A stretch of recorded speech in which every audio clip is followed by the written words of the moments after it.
My little brother and his wife moved into my apartment while I was out of town, used my bed, boxed my stuff, ate my groceries, then said, "You OWED us.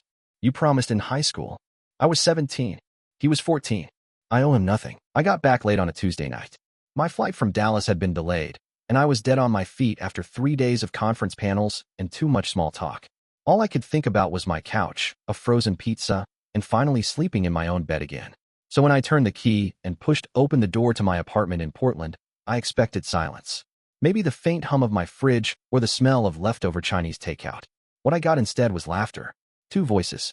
Loud. Comfortable. I stepped inside slowly, bag still in hand. The lights were on. A pair of sneakers I didn't recognize sat by the front door. I blinked. "Hey, you're back." My little brother Joseph called from the couch, like he lived there. Angela, his wife, was curled up next to him under my throw blanket, eating popcorn out of the bowl I always used. My favorite candle was burning on the table. Behind them, half my living room was boxed up, my books, framed pictures, even my records. My chest tightened. "What the hell is going on?" I asked, still frozen in the doorway. Joseph stood up, stretching like he'd just woken from a nap. "We moved in," he said casually. "Just temporary. Our lease was up, and, well, you remember what you said back in high school." I frowned. "What?" "That you'd always be there for me, no matter what," he said. "I mean, you basically owe me." Angela didn't even look up. "We brought some of our stuff over yesterday. Hope you don't mind. Your closet was kind of cluttered, so we cleared it out." "Cleared it out," I repeated, already walking past them toward my bedroom. The closet door was open. My boxes of old journals and photos were stacked awkwardly near the hallway, some labeled Donate and Sharpie. My bedding had been replaced. My desk, my actual desk where I worked, was shoved into the corner. I turned around slowly. "You went through my stuff?" I asked. Angela rolled her eyes. "It's not a big deal. You weren't using any of it." Joseph stepped forward, still grinning. "Look, don't freak out. You remember senior year when I took the blame for that fire drill prank? You promised you owed me one, big time. That was 15 years ago. Still counts," he said. I wanted to scream. Instead, I swallowed it. My voice came out low and steady. "You had no right." "But come on," Joseph said. Arms out like this was all reasonable. "We're family." I stared at them, my brother and his wife, sitting in my space like they belonged there. Laughing. Relaxed. Like none of this was completely insane. I didn't say anything else. I just turned around and walked back into the kitchen. My fridge was half empty. They'd even eaten my groceries. I stood there for a long time. Silent.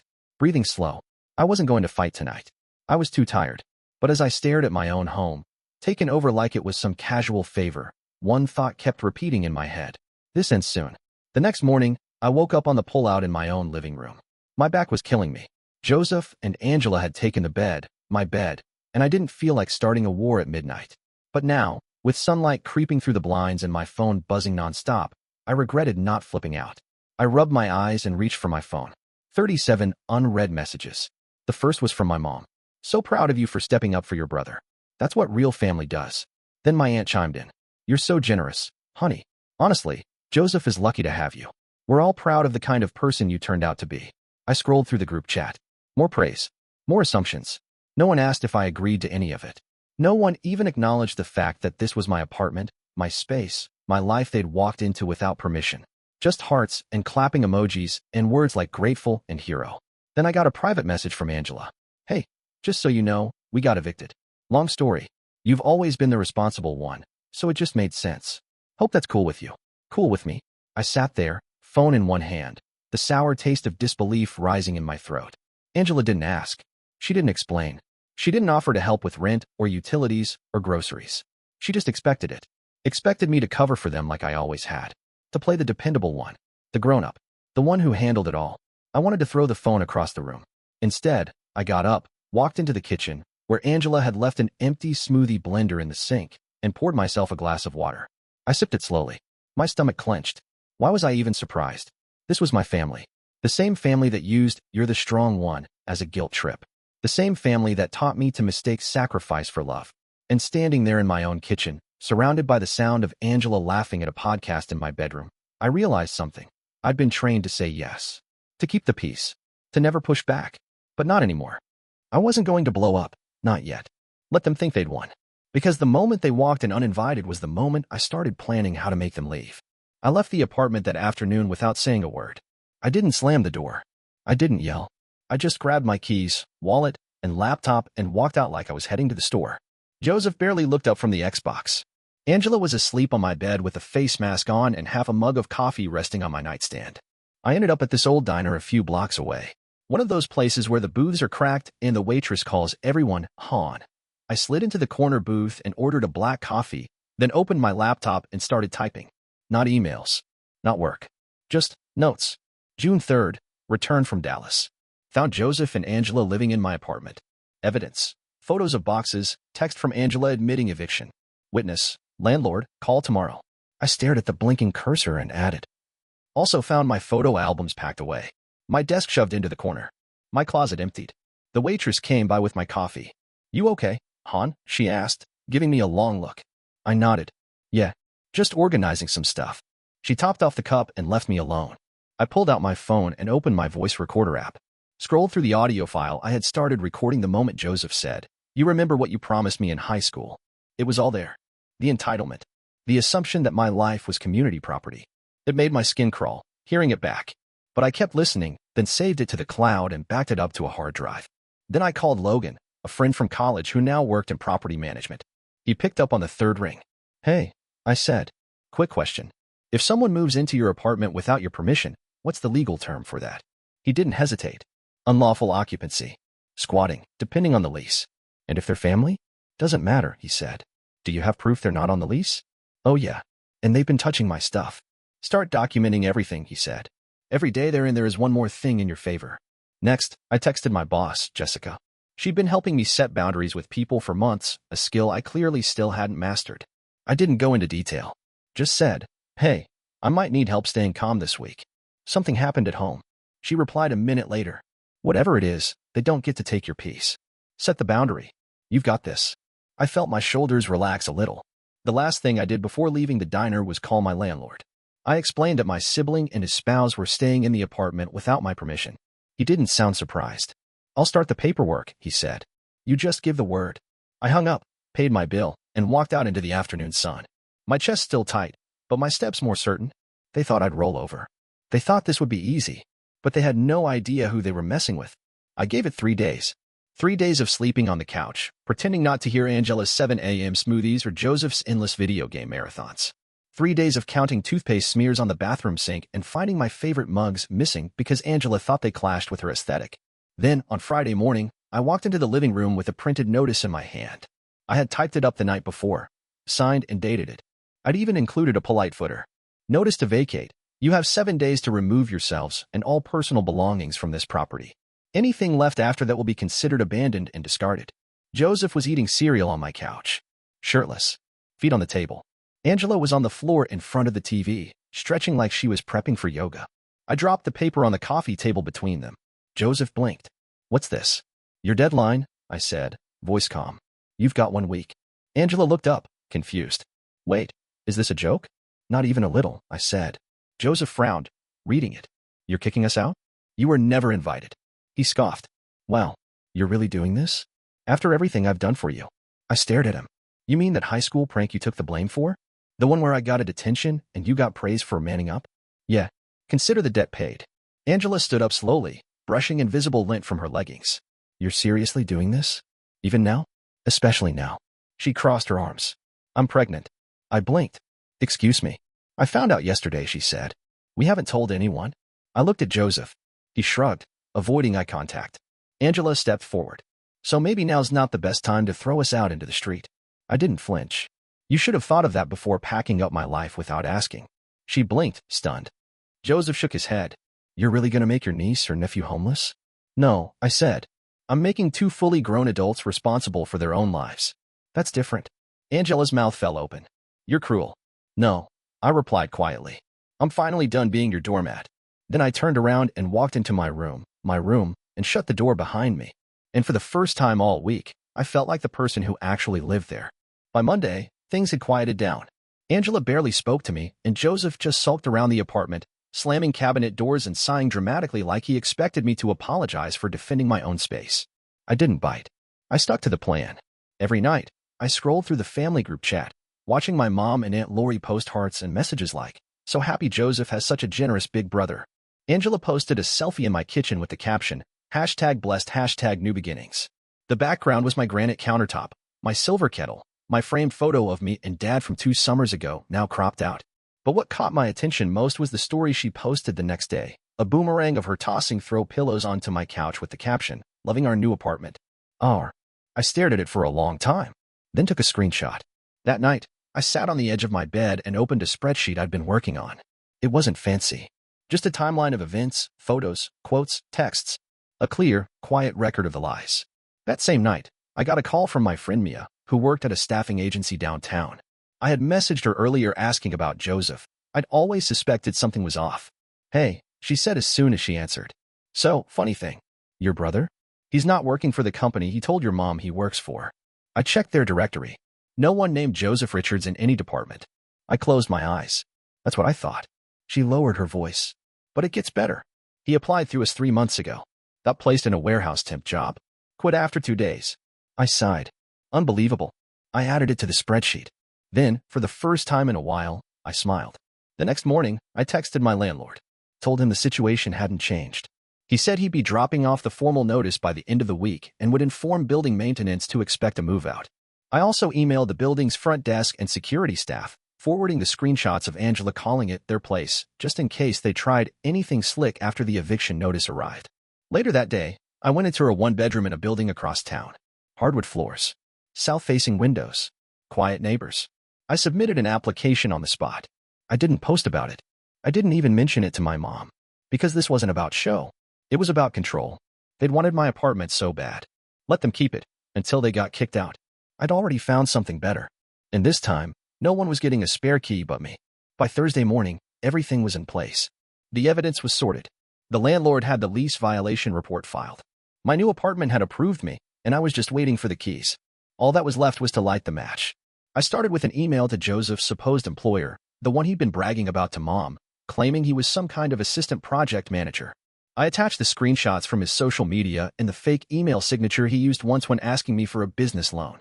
Then I CC'd the actual HR director courtesy of Mia, who had helpfully confirmed that he doesn't even know how to spell the job title he claimed. Next, I sent a polite message to my landlord. Confirmed they're not on the lease and continue to claim tenancy. I've attached additional documentation showing misrepresentation. Please proceed with formal notice posting. Let me know if you need anything further. Then I sat back and waited. The first domino fell around 2:15 p.m. Angela posted a photo of herself sipping wine, my wine, on the balcony. Caption, "Nothing like a midday break in our new home." 30 minutes later, that post disappeared. Because by 3 p.m., the landlord had arrived. I stayed parked across the street in my car. Sunglasses on, engine running, just watching. The notice went up clean, taped to the front door in bold red lettering. I could practically hear Joseph's voice through the walls from where I sat. A few minutes later, I saw him fling the door open and step outside. He stared at the notice like it had personally insulted him. Then he turned back and yelled something I couldn't make out. Angela appeared behind him, wide-eyed and pale, holding her phone. She was on Instagram 5 seconds later, posting one of those dramatic black screen stories, betrayed by people we trusted. Never again. Right. Joseph was pacing on the porch, phone pressed to his ear, shouting into the void. His hands flailed like he was trying to wave away reality. Then, like clockwork, I got a text. "You think this is funny?" I didn't respond. I just leaned back in my seat and smiled. Because I wasn't done yet. The final nail came when Mia texted me an hour later. "Hey, that email you sent?" HR replied. "They're forwarding it to legal. Falsifying credentials and using company branding on fake emails? Not a good look." I screenshotted the text and saved it. No need to send it to Joseph yet. I'd let that one hit him naturally, maybe when he tried to apply somewhere else and found out he was blacklisted. Back at the apartment, Joseph was still pacing. Angela was inside, packing things in a rush. I knew that look. They'd been exposed. And now it was all falling apart. The lies, the free ride, the fake stability, all of it was crashing down. And me? I just sat there quietly, watching it happen. Because this time, I wasn't the one cleaning up the mess. That weekend was chaos. I didn't have to lift a finger. It all unraveled on its own. On Saturday morning, I got a text from Angela's sister, who I'd met once at a family thing years ago. "Just so you know, Angela's staying with us for a while. She left Joseph. I think she finally realized he's full of crap. Hope you're okay." I stared at the message for a long second, then typed back one word. "Thanks." Apparently, after the eviction notice went up, Angela called her parents crying. Told them Joseph had messed everything up and that she was done. Her dad drove 4 hours that night and showed up the next morning with a truck. By noon, she was gone. Joseph? He stayed. Didn't even try to stop her. Probably because he knew he didn't have the upper hand anymore. I walked past him once in the hallway on Sunday when I came by to drop off the spare keys with the landlord. He looked like hell, shirt wrinkled, eyes puffy, hair a mess. "Hope you're happy," he muttered, not meeting my eyes. I didn't answer. I didn't need to. Later that day, my mom called. I let it ring the first time, then the second. On the third try, I picked up. She didn't start with a greeting, just launched right in. "Why are you doing this to your brother?" I almost laughed. "I'm not doing anything. Joseph did this to himself." Her voice wavered. "He made mistakes. But kicking him out? That's cruel. So is stealing my space and pretending it was his. So is lying about a job. So is trashing my things and thinking that's okay." She went quiet. I could hear her breathing. Then she said something I hadn't heard in years. "I didn't know he lied about the job." There it was. I waited, half expecting her to backpedal, make excuses. But she didn't. Instead, she sighed. "Angela told me everything when she got to her parents. Said she was tired of playing support to a man who couldn't tell the truth if his life depended on it." I nodded, even though she couldn't see me. "You enabled him," I said gently. "All of you did. And I went along with it. For years." "I know," she said quietly. "It didn't fix everything. But it was the first time I felt like she actually saw the truth." "I'm not mad anymore," I said. "But I'm done cleaning up after him. He's living in his car," she whispered. "He's lucky to still have a car," I said. "That's more than he left me with." There was a pause. "I'm sorry," she said, "for how he treated you." I didn't say anything for a few seconds. Then finally, I exhaled. "I know." After we hung up, I sat on my new couch, in my new apartment, drinking coffee in peace. Joseph's world was falling apart. Mine was finally coming together. A week later, I went back to the old apartment one last time. The eviction had gone through. Joseph had been given 72 hours to vacate, and the landlord had confirmed he was still there, dragging his feet, making excuses, pretending the world owed him a grace period. But the clock had run out. I knocked once, then used my key.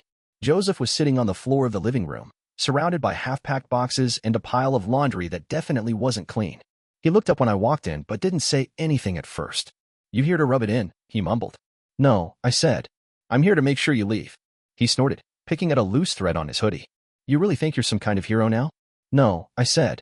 "I just stopped being the idiot who let you walk all over him." He laughed once, bitter and low. "You think this makes you strong? Kicking your own brother out on the street?" I reached into my bag and pulled out a folder. Set it down in front of him. "What's this?" he asked, eyeing it like it might bite him. "Everything," I said. "Screenshots. Messages.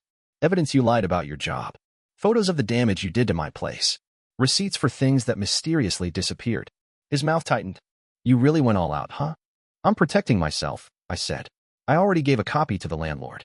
If you try to pull anything, squat, fake another story, this goes straight to the police." Joseph's face was pale now. The bravado was gone.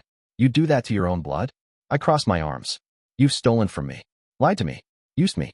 You don't get to hide behind the word family after that." Just then, the front door opened behind me. I turned to see Mom standing there. She looked smaller than usual. Older. "Mom," Joseph said, startled. She looked at him, then at me. "He called me," she said. "Begged me to help him." Joseph stood up like he was about to give some impassioned speech. "Mom, please. He's being insane. I'm trying to get back on my feet." "Stop," she said. He froze. She turned to me. "Do you have the photos? The ones you mentioned?" I handed her another copy of the folder. She didn't say anything, just flipped through it. Her eyes narrowed as she scanned the printouts. When she finally looked up, her voice was quiet. "You trashed his apartment. You lied about having a job. You let your wife walk away pregnant and didn't lift a finger." Joseph's face crumbled. "I didn't mean for it to. You need to leave," she said. "Right now." He looked stunned. "You're taking his side?" "I'm not taking sides," she said. "I'm facing reality. And so should you." He looked at me, then at her, then back at the pile of things he hadn't finished packing. "Where am I supposed to go?" "That's not my problem anymore," I said. Joseph didn't respond. He sat back down, shoulders sagging like a deflated balloon. I turned to Mom. "I'm heading out." She nodded. "I'll make sure he leaves." I walked outside into the crisp air, my new keys in my pocket. The city felt different that day. Quieter. Cleaner. I drove across town to my new place. My furniture was already in. My bed was made. The fridge had actual groceries in it. No one had touched my stuff. No one had crossed a single line. As I stood at the window watching the sun dip behind the buildings, I took a deep breath. This wasn't just a new apartment. It was a reset. No more guilt. No more pretending. No more cleaning up after people who only showed up to take. For the first time in years, I didn't feel responsible for anyone else's mess. I just felt free.